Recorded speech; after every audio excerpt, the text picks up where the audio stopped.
That is right. Welcome back to another episode of the UMass Sports Insider, our final one of the school season. And we've got a lot coming your way as we will visit with UMass Hall of Famer Doug Clark, who's making his way as a coach for the Red Sox AAA affiliate in Worcester. We're also going to visit with a couple of student athletes who have set and broken school records here with swimming and diving's Andrew Bell and women's lacrosse's Jordan Dean. We will wrap it all up with Coffee with a Coach presented by Duncan from a coach who took his team to the NCAA tournament this year in women's tennis's J.C. Nunez. But before all of that, we check in with softball, who was a number 5 seed in the A10 tournament down in Fordham and got off the tournament with a good start, a win over the Rams.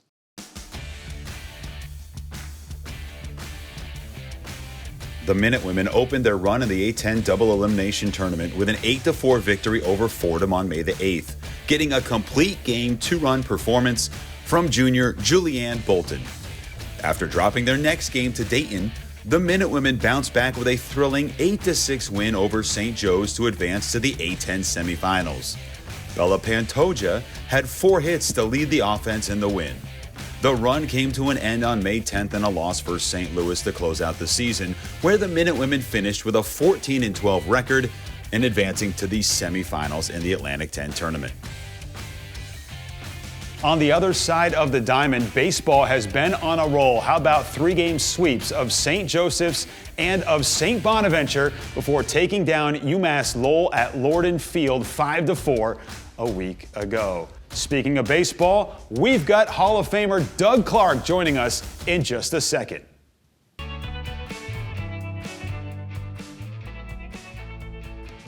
That is right. We are at the ballpark with UMass Hall of Famer and current co-hitting coach for the Worcester Red Sox, Doug Clark. And Coach, Doug, thanks for taking the time. How you doing? Thank you, Jay. Yeah, great to be here. Beautiful day at the ballpark. Can't beat it. And you're still repping your UMass gear. So I was going to ask, do you keep up with the fellas? Do you pay attention to how they've been doing this year? Always. Yeah. We bleed maroon and white, in our house, and always keeping track of the daily stuff going on up there at UMass, and always rooting for the maroon and white. Take us back to that 1996 team. You guys went on to win 40 games. You won the Atlantic 10. What are some of your memories from that time on campus? Yeah, best times of my life at UMass. I'll tell you, the best decision I ever made, getting out of high school and having the opportunity to go to UMass, being a local kid. UMass was just a dream for us to get to. Division I baseball. A lot of local talent that Mike Stone was able to draw out of the high schools and just develop into a winning culture, a winning atmosphere. And really, we were the talk of the town in the Northeast and in New England. Bean pot tournaments were ours. Getting into that Atlantic 10 tournament and then eventually into the NCAA tournament was something we expected to do. We wanted to represent the area. We knew we weren't going to be able to get outside early in the year, and being in that NCAA tournament, I remember we were the 5 seed out of 6 teams and going down there as the underdog. We upset a few teams. We let them, we let them know what we were about, and one game away really from going to the College World Series, which is a great memory. We'll talk about your current role here in Worcester. You're a hitting coach along with Red Sox icon and Rich Gedman. What is that like for you as a guy from Mass? You still live in Western Massachusetts to be able to have this gig. Really, I feel very fortunate, right? Rich Gedman is what we're all about, right? He's a lifetime Red Sox guy that I grew up watching, and he's really somebody I look to learn a tremendous amount from.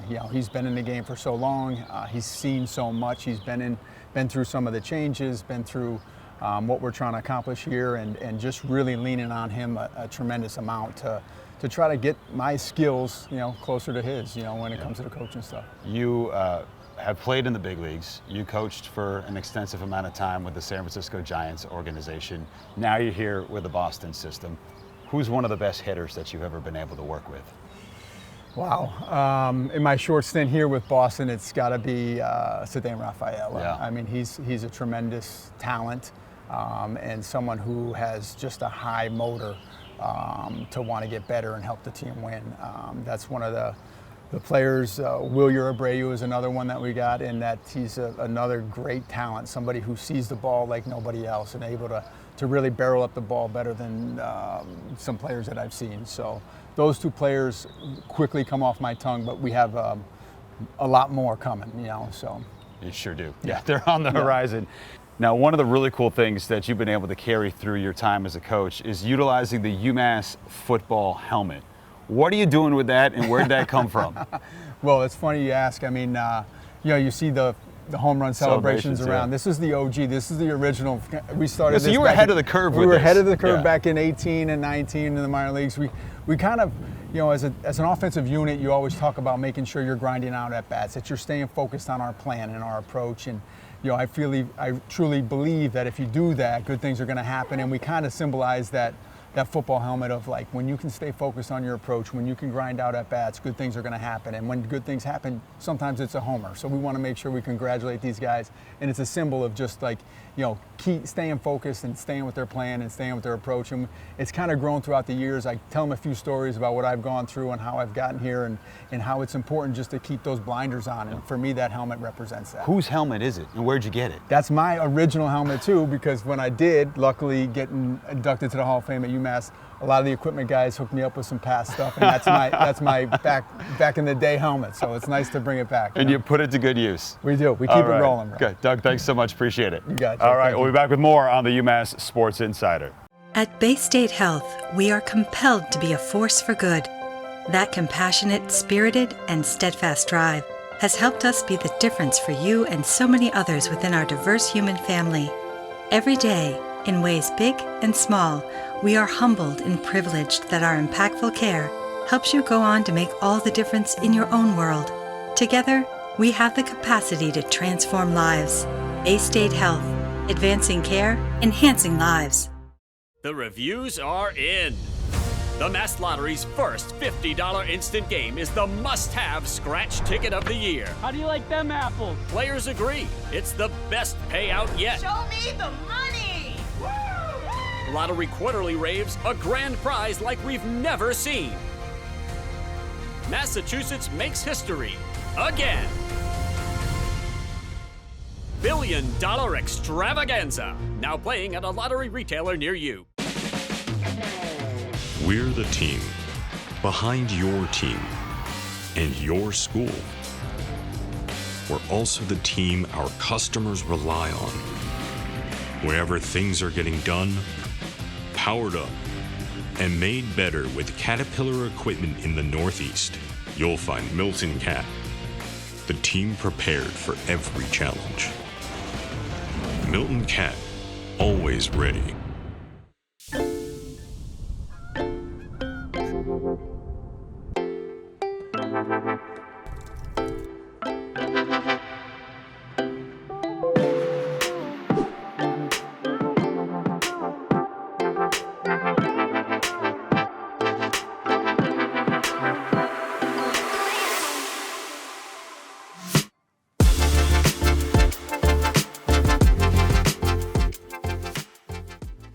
Inside the Mullen Center, I'm Nathan Strauss, and it is a pleasure to be joined by UMass Diving's latest NCAA qualifier, Andrew Bell. Andrew, we understand you've had a great season. Tell us about it. Oh, it has been a stellar season, I'd say. As usual, you kind of get back into the swing of things at the start of the season. You know, some building up my strong dives again. There's lots of highs and lows, but towards the end of the season, right when we're getting to competitions like the A10s, zones, and then NCAAs, my A10s I was able to place first on both boards, so I won A10s, and then at zones I was able to place fifth on the 3-meter board, which qualified me to the NCAAs. So you make the NCAA tournament. You're the first UMass diver since 2012 to qualify. And this year you were taking part in the 1-meter, the 3-meter, and I understand that you also qualified for Olympic trials as well coming up in June down in Tennessee. Just, you're achieving all of these things and you're only a sophomore. What does it mean to you as someone who is, you know, still growing to be at the level that you're at right now? It's fantastic because I set a lot of these goals like, oh, I want to do these when I'm a senior, and be able to get them on a sophomore, it just shows how much I was able to develop here at UMass and how much farther I can develop and grow and become as a diver and be able to compete with all these people at these like great national meets like NCAAs and now Olympic trials, where each year I'll get better. So everyone else will too, but the plan is to take one step farther than the rest of them and be able to show how much improvement and growth I can become as a UMass diver. I know how important the mental side of things is for diving and for swimming as a whole. For you, how do you find that balance between the physical side of things, what you're capable of physically, and then sort of quieting the brain? Ooh, it's very tough. It's very challenging because you see when you're watching these great meets, you see all these divers hitting every single one of their dives, and they're like, I'm up next, and I have to compete. I have to be just as good or better than these guys. So you have to just settle down, and you just gotta practice, compete how you practice. There's no reason to step up your game just to hit a dive better than you ever have before, because that probably won't happen. So you just gotta settle down, let it all go, and just do what you know how to, because I've trained for the meet, so I can compete at this level. You just gotta let it happen. You're competing against yourself, you're competing against the school records, the pool records, and then of course this other group of really talented divers who are all chasing that same goal. Where do you find the motivation to keep pushing? Definitely to be better than where I am. It's more of like an intrinsic goal versus extrinsic. I really enjoy pushing myself to see the progress I can make. And it's really enjoyable to watch old videos and be like, wow, look at all the mistakes I was making. And then looking at myself now and be like, wow, look at that growth. How much farther can I go? You've got older siblings who are soccer players, dancers, even pole vaulters. How do you guys engage as a group of siblings when it comes to the various athletic talents that you guys have as a family? We definitely all supported each other, but this is coming in 2 weeks. We're gonna go for a family relay race. So we're doing a lot of stuff together. So we all stay active, and it's enjoyable to be part of a community that's supportive in athletics. You anchoring? I'm not. Well, congratulations. Actually, before we let you go, you had the experience of going out to Indiana and diving in the NCAA tournament in those prelims. What was that experience like in that famous setting out there in Indianapolis? It's a beautiful pool, great diving boards. That's really all there is to it. Watching the swimming was fantastic. Some crazy times, some crazy dives. It was just a thrill to be there. Well, congratulations. First UMass diver to qualify for the NCAA tournament since 2012. And best of luck at Olympic trials coming up in June. Yes, thank you very much. We know you're busier than ever before, caring for your children, your parents, or a loved one. And don't forget about yourself. You deserve a health plan that guides you along the way and helps you make the decisions that matter most. Health New England has options designed to meet the needs of everyone in your life. We'll be here for you every step of the way. Get a health plan that grows with you. Health New England, where you matter. The Learfield Directors Cup, the highly recognized mark of distinction in college athletics across all divisions, both men's and women's sports. Follow your favorite team's pursuit for excellence in this prestigious annual award online and through L Directors Cup on Twitter. Learfield Directors Cup, the crowning achievement in college athletics since 1993.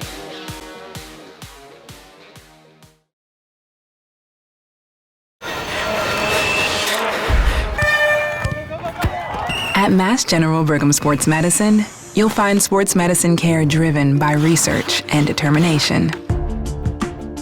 Top specialists who understand your athletic dreams, goals, and the need to get back to them. Together, we'll write your comeback story. Start your comeback story today.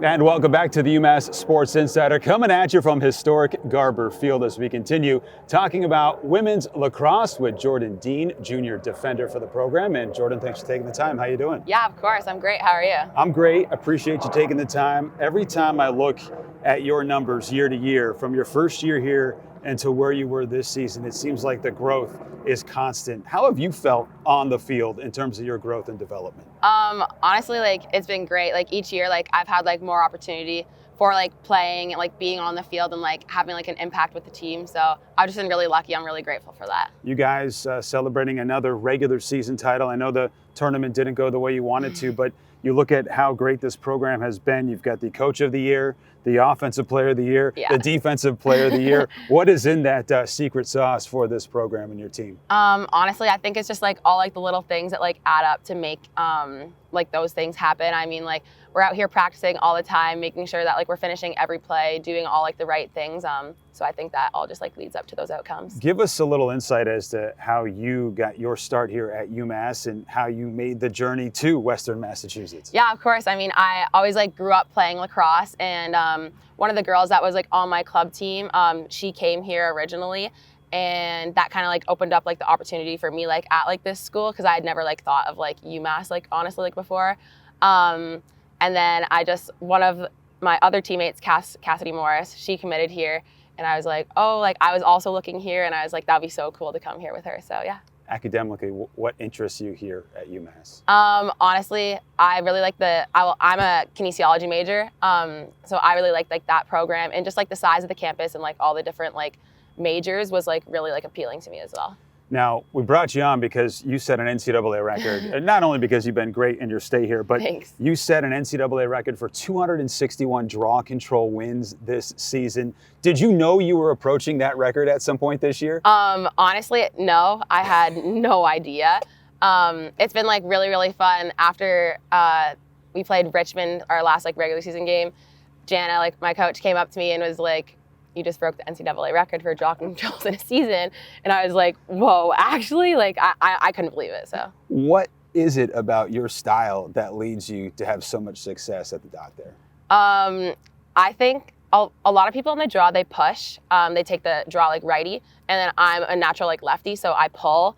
So I think like that like is like a little bit different. I think a lot of people don't usually draw like against like pullers, like lefty drawers, so it might like mess them up, or yeah. So you're zigging when they're zagging. Exactly. You've got the off season coming up. I know off season for athletes really isn't a thing. What do you have planned for the summer months? This summer, honestly, I plan on like strength training a lot, getting like my conditioning up again. I'm playing box lacrosse, so like that's always like so fun. Yeah. Which the draws are different there, right? Yeah, they're on the ground just like the men's are. So. Which one do you prefer? I like our draws like up in like the air. I think I'm better at them, so like I think that's why I like it. I think you're better at them. You're the best in the NCAA, so congratulations. Thank you. We look forward to seeing even more of those in the coming season, and good luck to you guys. Awesome. Thank you so much. All right, Jordan Dean joining us here from Garber Field. We'll be back with more on the UMass Sports Insider.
Back with you one final time here on the UMass Sports Insider. It has been championship season for the Minute Men and Minute Women, and women's tennis won the A10 title for the third time in their program history. And we've got the man who made it happen in Coach J.C. Nunez. Coach, thanks for taking the time. How you doing? Thank you for having me. Appreciate you joining us here. The Coffee with the Coach presented by Duncan.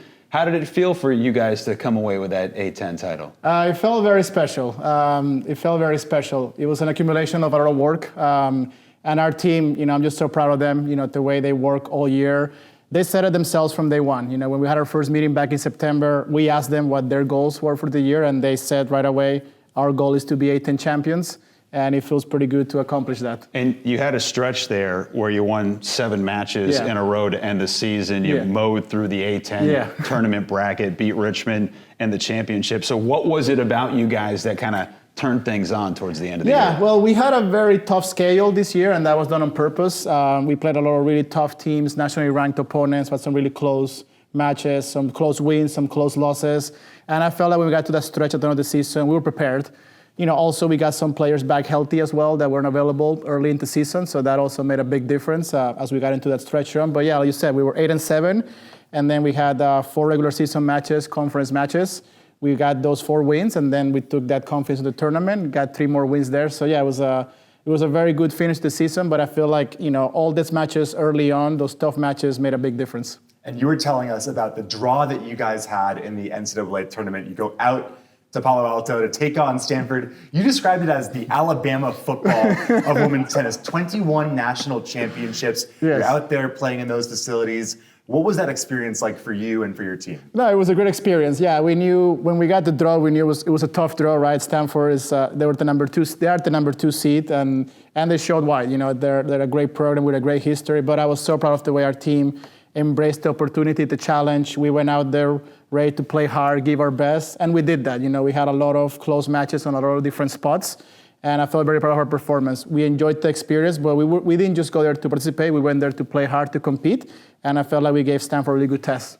Give us some insight as to what this journey has been like for you. You're a UMass alum. You take over for a legend in Coach Judy Dixon. You go through the COVID process and now finally get to the top to win the A10 championship. So what has this process been like for you as a coach? It feels really special. Like you said, I was lucky to work with Judy Dixon for 6 years, right? See how she did things, see how she built the program.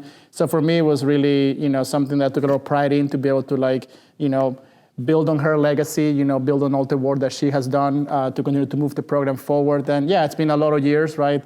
This was my 4th final as a coach, right? I was an assistant coach for 2 finals, didn't get it done. I was a head coach for 1 final before that, also barely lost in that one. So to finally, win one in my 4th final as a coach, it felt really special, but also it felt really special to see our team, have that as well. Because like I said, they were the ones that worked very hard for this. They wanted it, they did the work. And for me to see them celebrate and see them have that moment together and have this that I know, they'll be bonded for life, right? Like they'll be probably telling memories about this like 10, 20 years from now.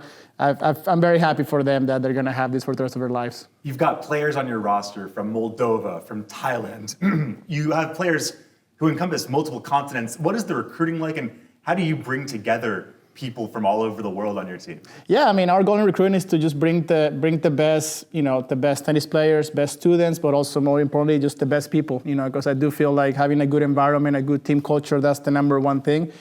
And that was something as well that was like our top goal in the fall. We had 5 returners from last year. We had 5 newcomers this year.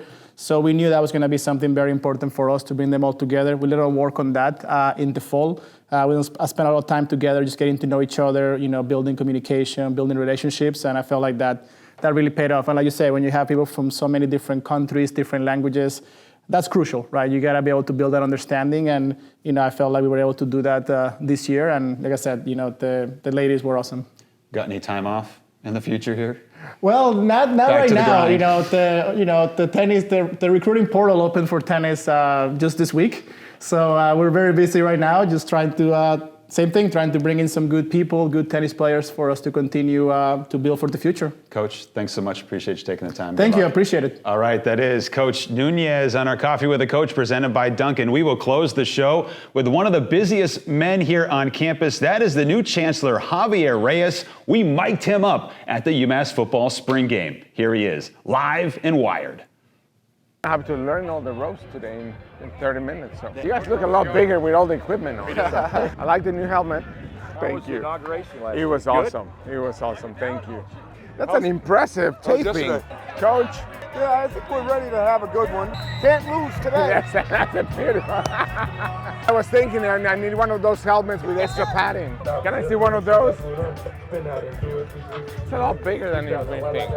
Hello, everyone. We're here for the spring game. Now, what is that for? The personnel cards. So for the defense, it's so they know who's on the field. See, you learn something every day. Exactly. Every day they told me, hey, you want to be so.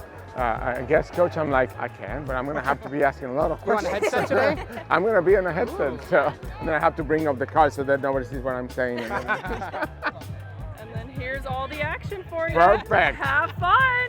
I don't understand anything that they're saying, but it's going to be You're cool. good. And then How's it going? Good to see you. Good seeing you. I was about to say the headset caught me off guard. So all these make sense to you? As long as it makes sense to you, then it's fine. This is like a foreign language, isn't it? Huh? This will be a fade to him or a fade here. The ball should be thrown right here. I gotta give him a chance. Nice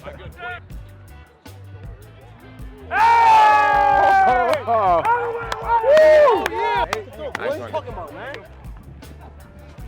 Good, nice catch.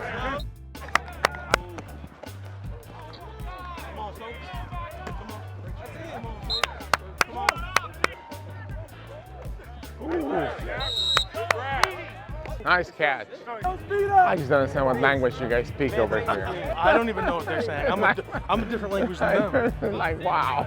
Oh. Oh.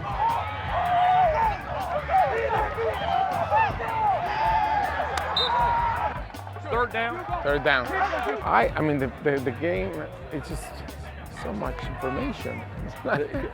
And if I showed you how we call plays, you would think you were looking at a chemistry professor giving some lecture. Unbelievable, really.